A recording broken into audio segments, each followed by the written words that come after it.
A child's silence is often a parent's greatest failure, but a parent's silence is usually their greatest sacrifice. In this moment, as Kitake looks out the window of the Park family's mansion, there's an unsettling stillness. The world outside is bustling, but within the confines of his own mind, everything has come to a halt. The laughter of the wealthy family echoes through the pristine walls, and yet, Kitake remains motionless, his gaze fixed on something only he can see, a distant memory of his younger self, filled with hope and promise. The room is beautifully lit, each corner bathed in warmth, but all Kitake can feel is the heavy weight of his own silence. He moves towards the kitchen, where he places a plate in front of Mr. Park, his hands shaking slightly, betraying the calm facade he maintains. His eyes never meet Mr. Park's. They linger on the familiar patterns of the floor, tracing them with a tension that only he can feel. His role as the faithful servant has consumed him, and the cost is too high to measure. The sacrifice he's made is buried deep inside, an invisible wound that no one sees. The reality of his life weighs him down, and though he's surrounded by comfort, he knows the truth. He is, in his own heart, trapped. The memory flashes of the time when he used to dream of a life where he could be free, a life where his family didn't have to struggle, where they could breathe easy. He remembers the days of optimism, when he thought he could rise above the limitations set before him. Those dreams now seem so distant, slipping away like sand through his fingers. The echo of that hope, though, doesn't disappear. It haunts him in every moment, every breath. His body is stiff, burdened by the weight of years spent hiding his true feelings. He leans against the counter, eyes closed, as a sharp exhale escapes him. The years have hardened him, made him feel like a shadow of the person he once was. His body aches with the memories of everything he's lost, and yet, he forces a smile when called upon. But it's a smile that doesn't reach his eyes, a mask that has become so familiar, so ingrained, that it's the only thing left of the man he used to be. There's no space left for dreams, no room for hope. The truth that has been lying dormant inside him for so long slowly begins to emerge. It's not just the system or the wealthy family he serves, but the realization that his very nature has been shaped by his circumstances. There is no escape, no climbing the ladder. His dreams, his aspirations, they are all as distant as the sun, fading out of reach. His soul yearns for something more, but he knows it will never come. With the knowledge that this will be his life, he can no longer avoid the truth. And in that quiet moment, he accepts it. He is exactly where he belongs, and no amount of wishing will change that. There is a kind of peace in that acceptance, though it comes at a cost, a deep, soul-crushing cost. He lets go of the fantasy of a better life, of climbing higher. He exhales, not just a breath, but the final remnants of a dream long since abandoned. His mask, once so carefully maintained, now slips away, leaving only the weight of resignation behind. The silence in his heart is no longer something he fights. It is simply there, a part of who he has become. The guilt, the sacrifices, those will never leave him, but neither will this acceptance. It's a bitter realization, but it's his reality now, and he faces it quietly, without protest. It is a surrender, not to the system or to the family, but to the truth of his life. And in that silence, he finds a strange comfort. No one will ever know the cost of his sacrifice, but for the first time in years, Kitake is at peace with it. Kitake stands in the kitchen, his hands gripping the edge of the counter as the familiar sounds of the Park family's laughter filter in from the next room. He doesn't look up, his gaze fixed on the reflection in the polished surface of the kitchen table. The movements of his hands are slow, methodical, like a man accustomed to performing rituals that no longer carry meaning. His body is tired, worn down by years of unspoken sacrifices, but he hides it behind the mask of dutiful service. He feels his body growing heavy, as if every breath he takes adds another layer of weight to his already burdened soul. The air in the kitchen is thick, with the scent of expensive food, a smell he's long grown used to, but it feels like a foreign thing now. The luxury that surrounds him, so perfect, so polished, reminds him of a life he will never have. He thinks of his own home, the one he left behind so many years ago. His wife, Chung Suk, who has never asked for much, but who carries the same quiet sadness in her eyes. His son, Ki-woo, who dreams of something more, though Ki-taek knows deep down that those dreams will remain just that, dreams. He remembers the time when he used to believe that with hard work, with enough sacrifice, they could break free from the cycle. He remembers how, in the early days, he'd tell Ki-woo about the future he could have, a future where they weren't struggling to survive, but thriving in a world of opportunity. But now, as he stands in the kitchen of the Park family's home, it all feels like a distant memory, slipping away faster than he can hold on. He can't bring himself to look up at the family anymore, to acknowledge the life they lead so effortlessly. It's not just the distance between their social class, but the emotional distance that cuts deeper. The facade that he's built for them, the constant smile, the polite nod, the unwavering servitude. These are the only things keeping him tethered to this world, a world that will never be his. Ki-taek's eyes flicker briefly to the framed photograph on the wall. It's a picture of the Park family in front of their house, all smiles, all perfect. For a moment, he wonders what it would be like to have that kind of life, to live without the weight of sacrifice bearing down on him. But the thought fades quickly, replaced by a deep, gnawing emptiness. He doesn't belong here, and he never will. He doesn't belong in the world his son dreams of either. There's no escaping the life they've been given. And in that quiet, suffocating moment, Ki-taek feels the mask slip a little more. The illusion he's been clinging to for so long starts to crumble. His body feels heavy, like it's made of stone, and his chest tightens as if the walls of the kitchen are closing in on him. He can't keep pretending. He can't keep this up for much longer. He swallows hard, the taste of regret bitter in his throat. But no one will ever know. No one will ever see the cracks in the mask he wears. He exhales slowly, his breath shaky, and for the first time in years, Ki-taek allows himself to feel the weight of everything. The years of sacrifice, the lost dreams, the quiet despair that has been buried beneath a layer of duty. He doesn't have the strength to fight it anymore. The truth is simple. This is his life now, and it always will be. Ki-taek steps outside the house, the cool evening air hitting his face with a sudden force that seems to awaken something deep inside him. He can feel the tension in his shoulders as he stands on the porch, looking out at the manicured lawn that stretches before him, each blade of grass perfectly in place, as if this world were designed to be admired from afar but never touched. The soft hum of traffic in the distance is a constant reminder of a life he will never be a part of. The Park family is inside, their laughter still floating through the windows, but it feels like a distant echo, fading away as Ki-taek's thoughts drift elsewhere. His hands clench at his sides, and for a moment, he allows himself to think of everything that has led him here. The years of struggle, the quiet resentment, the endless cycle of working, serving, pretending. His chest tightens as the memories flood in, memories of a time when he had hopes, when he believed that if he worked hard enough, if he sacrificed enough, he could escape this fate. He remembers the early days of his marriage, when he and Chung-suk used to dream together. They talked about the future, about a life where they could be free from the weight of poverty, where they could provide for their children in ways their parents never could. Those dreams feel like another lifetime now, like they belong to a man who no longer exists. Now, Ki-taek feels like a shell of that person, a man who has traded every ounce of his soul for the illusion of stability. He watches as the Park family gathers for dinner, unaware of the sacrifices that have brought them their wealth. They move so freely, so effortlessly, while he remains on the outside, trapped in a life he cannot escape.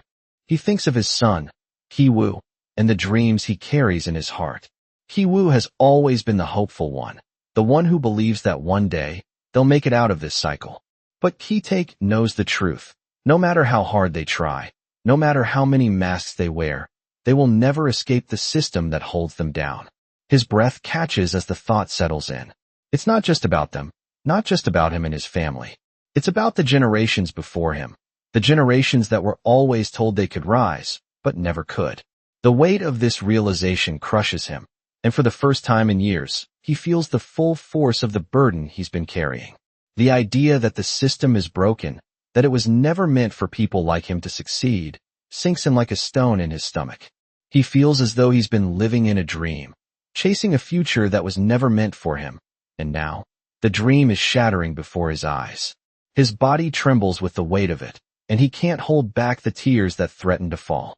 The mask he's been wearing, this carefully constructed image of the dutiful servant, the silent provider, begins to crack.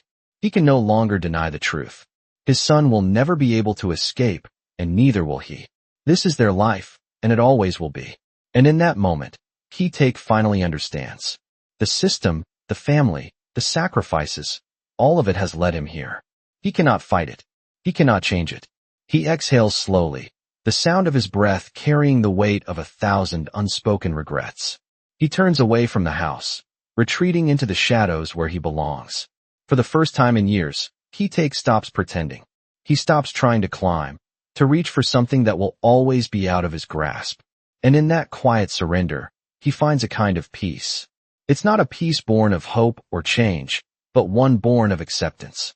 The life he has lived, the life he will continue to live, is not a mistake. It's simply the way things are. Ki-take's fingers tremble as he carefully folds the laundry on the living room table.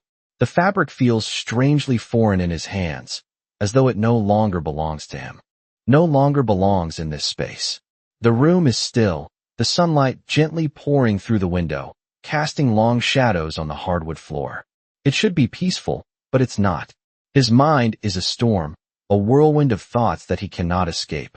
He picks up a shirt, folds it, then sets it down again, only to pick it up and fold it once more. The task, as simple as it is, feels like an insurmountable challenge. His body moves mechanically, but his mind is far away. He sees the image of his son, Ki-woo, in his mind. Young, hopeful, eyes full of ambition. The boy who dreamed of a future outside the confines of the basement, who believed that through education, through hard work, the world would open up for him. Ki-woo has always been the one who believed that they could escape their fate. He had the same dreams Ki-take once had, but somewhere along the way, those dreams began to wither. Ki-take sets the shirt down again, his hands unable to hold the weight of the memory any longer. He looks out the window, but it's as if the view doesn't matter anymore. He's no longer seeing the beauty of the world. All he sees is the reality of his life, the life that has been dictated by forces beyond his control. There is no escaping it. The realization settles in his chest like a stone. His life has been nothing but a series of small sacrifices, moments where he let go of his own desires for the sake of survival, for the sake of his family. And now, as he stands here, in this house that is not his, he feels the weight of all those choices, all those years, pressing down on him. He remembers his own father, a man who never spoke of his own regrets, who never spoke of the sacrifices he made, but who wore them quietly, like an invisible cloak. Ki-take had always admired that strength, that quiet endurance. But now, standing in this sterile house, surrounded by wealth he cannot touch, he feels the futility of it all. He remembers the nights when he would lie awake, thinking about the future, about the way things might change if only they could escape their circumstances. But those nights feel like another lifetime now, a time when hope was still something worth holding on to. His body aches as he folds the clothes, the exhaustion of years of hard work and silent suffering catching up with him. His back hurts, his legs are stiff, and his hands feel raw. But it's the weight in his chest that is the hardest to bear. He can no longer deny it. This is his life, and it always will be. The thought is both liberating and crushing. There is no climbing up, no way out of this cycle. There's only survival. He looks at the laundry, the small task that he has completed, and yet it feels like the most monumental thing he's done in years. It's the one thing he can still control, the one thing that doesn't feel completely out of reach. But even that doesn't bring him comfort. His son will never escape, just as he never did. And in that quiet moment, Ki-take understands the weight of his own life. There is no redemption in sight, no heroic escape. There's only the quiet acceptance of what is, what has always been. He sets the last shirt down with a finality that feels almost like a surrender. The mask has slipped entirely now, and all that remains is the man who has always been there, hiding in plain sight. Ki-take walks into the living room, the familiar weight of the house pressing down on him. But there is a subtle shift in the air. The Park family is seated at the dining table, their conversation light, their laughter easy, but for Ki-take, everything feels distant, as though he's no longer a part of the world around him. He stands by the door, watching them, his hands hanging by his sides, his body stiff, the years of hiding his true feelings etched into the way he holds himself. His breath comes slower now, the anxiety of years spent pretending beginning to subside. For the first time, he feels the rawness of his own existence, the weight of everything he has buried within himself. It's as if he's standing at the edge of a precipice, ready to look down at the life he's built, the choices he's made, and the sacrifices that have led him here. His mind drifts back to his past, to the moments when he thought he could change his fate. He remembers when he first arrived in Seoul, full of hope, filled with the belief that with hard work, anything was possible. The dream was simple: work hard, stay humble, and one day, life would reward him. But now, standing here, in this house that is not his, he realizes how hollow that dream was. He watches the Park family, so at ease in their wealth, so unaware of the sacrifices that have been made to get them here. They don't understand what it's like to struggle, to fight for every inch of progress, to wonder if tomorrow will be the day everything finally falls apart. His thoughts linger on Ki-woo, his son, who once had dreams of making it out of this life, who once believed he could change their future. But Ki-woo's dreams, just like Ki-take's, are fading, slipping away like sand through his fingers. Ki-woo wanted to believe that success was possible, that there was a way out of this cycle of poverty, but Ki-take knows the truth now. It's a truth that is as hard as it is simple. The system is rigged. They can't win. No matter how hard they try, no matter how many masks they wear, they will always be the ones left behind. The thought is crushing, but in the silence of the room, it begins to settle in. He can't fight it anymore. The past is too heavy, the future too uncertain. And yet, there's something strangely liberating in this acceptance, in the recognition that he no longer needs to pretend. Ki-take closes his eyes for a moment, the weight of his own life pressing down on him. He feels the ache in his body, the tiredness that comes from years of silent sacrifice. His mind races back to the moments when he thought it could be different, when he believed that one day, he and his family could be free. But now, standing here, in this moment, Ki-take understands. The freedom he sought doesn't exist. The future he dreamed of is nothing more than an illusion. He exhales slowly, the sound of his breath steadying as he finally lets go of the fantasy. He opens his eyes, looking at the Park family, and for the first time, he sees them for what they truly are. People who are just as trapped in their own lives as he is, though they don't know it yet. He has nothing left to prove, nothing left to hide. This is his life. This is who he is. And in this moment, he is finally free from the lie he's been living. He takes steps outside, the cold air biting at his face as he makes his way to the worn-out porch steps. The night feels quieter here, the hum of the city far in the distance, muffled by the thick silence that envelopes him. He stands still, staring into the darkness, and for the first time, the weight on his shoulders seems almost bearable. The moment is strange, fleeting, but for the first time in a long time, Ki-take isn't thinking about the things he's lost, or the things he can never have. His thoughts drift to his family. He can hear his wife, Chung-suk, in the kitchen, preparing their meal with the same quiet diligence she's always shown, her movements graceful yet tired, carrying the same weight he carries. He wonders how long she's been silently suffering, how many nights she's stayed awake, staring at the ceiling, wondering if things would ever change. He wishes, for a moment, that he could take away her pain, that he could fix everything for her, for Ki-woo. But those thoughts vanish as quickly as they came. The truth is simple now, there is no fixing anything. This is their life. This is all it's ever going to be. The house that once felt like a prison now feels almost like a refuge. The stillness of the night, the soft sounds of his family inside, the simple act of breathing, all of it starts to feel like something precious. He looks at the stars above, the only part of the world that feels untouched, unchanged. For a moment, he wonders what it would be like to be a part of that vast, endless sky, free of the burdens that tie him down. But even as the thought crosses his mind, he knows it's not possible. There is no escape, not for him, not for his family. Ki-take feels the familiar ache in his chest, a longing for something that will never be. But this time, there's no anger in it, no resentment. It's just a fact, a quiet, unspoken truth. He turns away from the night sky and walks back toward the house, his footsteps slow and steady. As he reaches the door, He pauses, his hand resting on the handle. Inside, he knows. His family is waiting, unaware of the emotional storm that has passed through him. He takes a deep breath and steps inside, the warmth of the house enveloping him. He walks into the kitchen, where Chung-suk smiles faintly, handing him a bowl of rice. There's no need for words, no need for explanations. They both know the reality of their lives. They've both accepted it. Ki-taek sits down at the table, the familiar hum of the house settling around him. The tension that had been building in his chest, the suffocating weight of his own unspoken pain, begins to ease. It's not gone, not entirely, but it's quieter now, less consuming. The silence between him and Chung-suk is comfortable, the kind of silence that only comes after years of living together, of understanding without needing to speak. Ki-taek looks across the table at her, his eyes soft with a kind of weariness that only she could understand. There's no need to explain. She already knows. The world outside may not know them, may never understand the sacrifices they've made, the dreams they've let go of, but inside this house, they're enough. They're together. And for now, that is all that matters.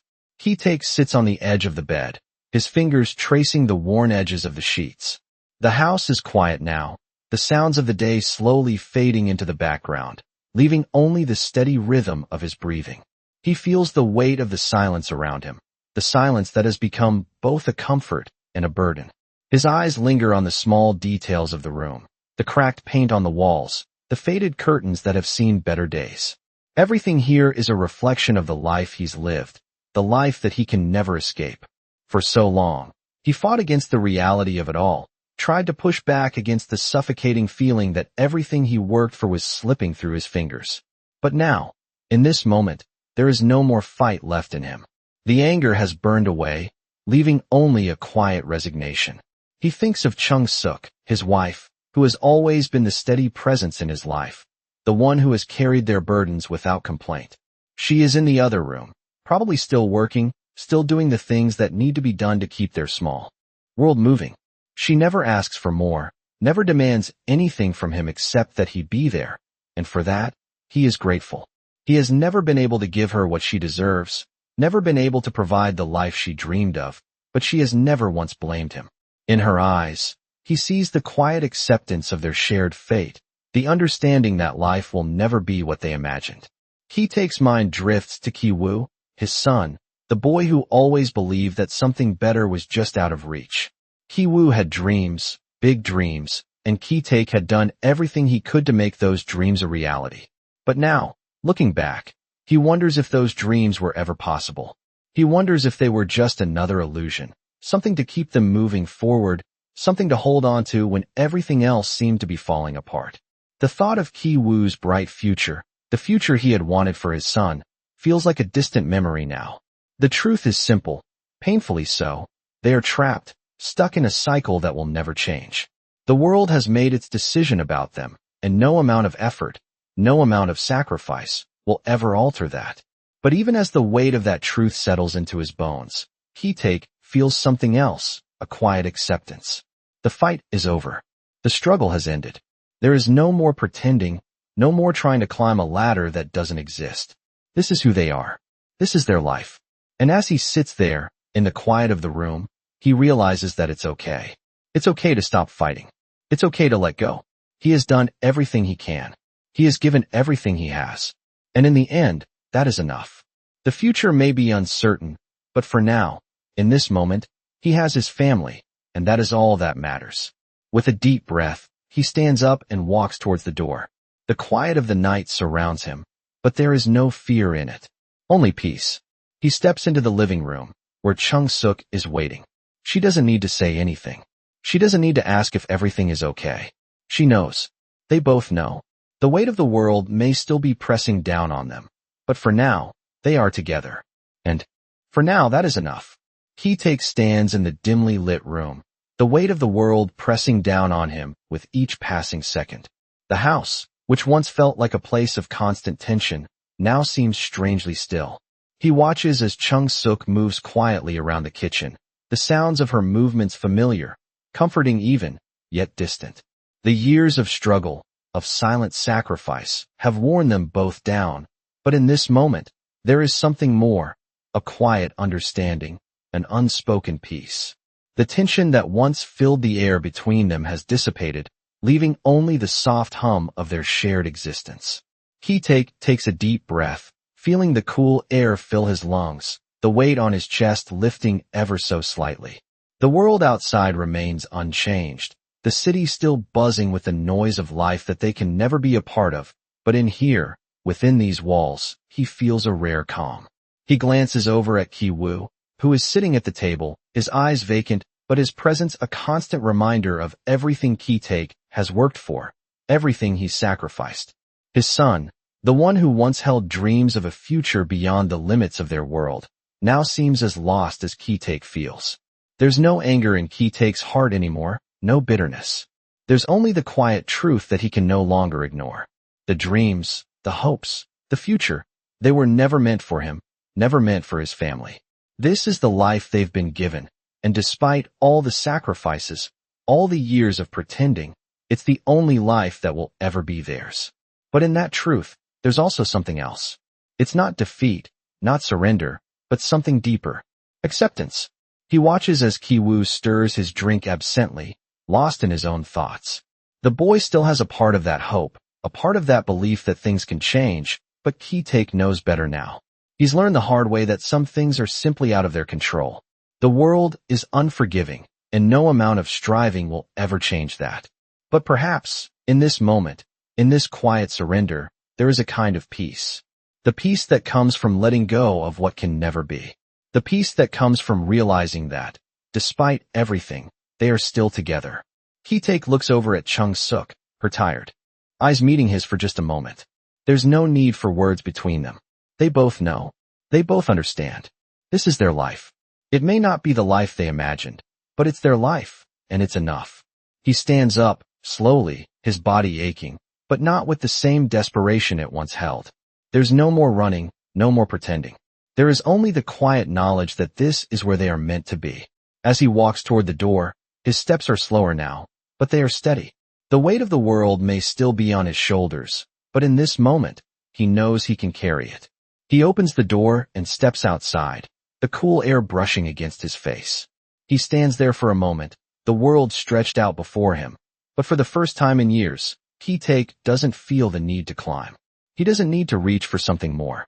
He doesn't need to be anything other than what he is. He is here. He is alive. And for the first time in a long time, that is enough.